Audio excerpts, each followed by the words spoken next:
So before I wrote this poem that you're about to hear, I sat down with my pen in my hand for 8 minutes and 46 seconds.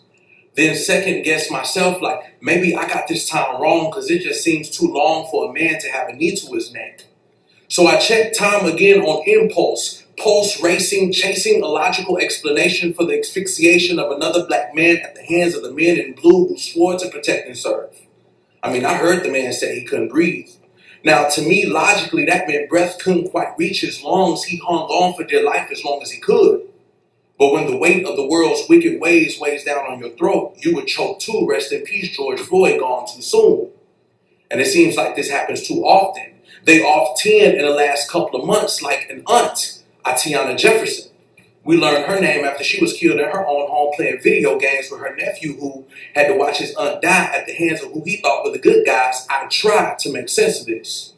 Like, can you please explain to me how an EMT can be asleep in her home, shot after shot, a no-knock warrant warranted police to enter in the middle of the night? I fight to find justification for that situation. Rest in peace, Breonna Taylor, gone too soon.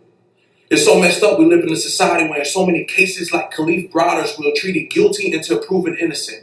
With no evidence, even evident, somehow we're still prime suspect. The system is backwards and broken.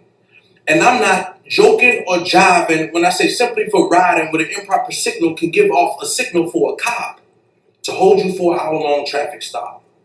Enough was enough when I saw my sister body slammed in handcuffs and placed under arrest. And yes, I can attest with Sandra Bland's family that was such an unnecessary tragedy. But you see when in broad daylight for a broken taillight, a brother named Walter Scott can be shot in the back on video with evidence planted, should finally show what we perceive as straight is actually slanted and as crooked as some politicians. And through repetition, time and time again, we're losing our black men to the pen, not for the offense, but at the hands of a great conviction rate. Prosecutor turns persecutor. If you don't have enough money for bond, then you're merely a pawn in this game where we are the weakest pieces. You see, Black Lives Matter and start tiptoeing on that fine line around the time they introduce court fines and minimum sentencing guidelines. And how is it that the time we get is always what we deserve? But same predicament, different pigment gets them off with time served is just not fair. But you see, fairness took his last breath asking for reprieve using the words, "I can't breathe," by George Floyd or Eric Garner. Another brother whose only crime was selling short Newports, no weapon. Mike Brown gunned down. Trayvon Martin and Tamir Rice, whatever they did, there were still some kids who deserved to live. If Black Lives Matter. Then why are our hearts still being shattered as our ashes are still being scattered into the winds of injustice? I want you to take a second and close your eyes. For real, do it. Close your eyes. Now, imagine you've been confined to an 8x5 for the last 30 years of your life. Now take a deep breath.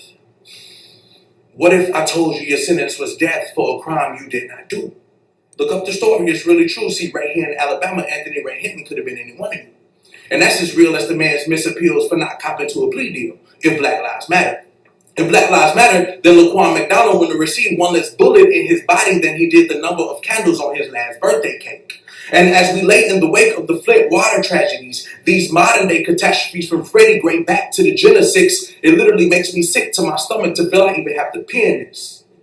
But let me ask you something. If Black lives did matter, then why are our hearts still being shattered as our ashes are still being scattered into the winds of injustice? And that's that piece. JP the Poet.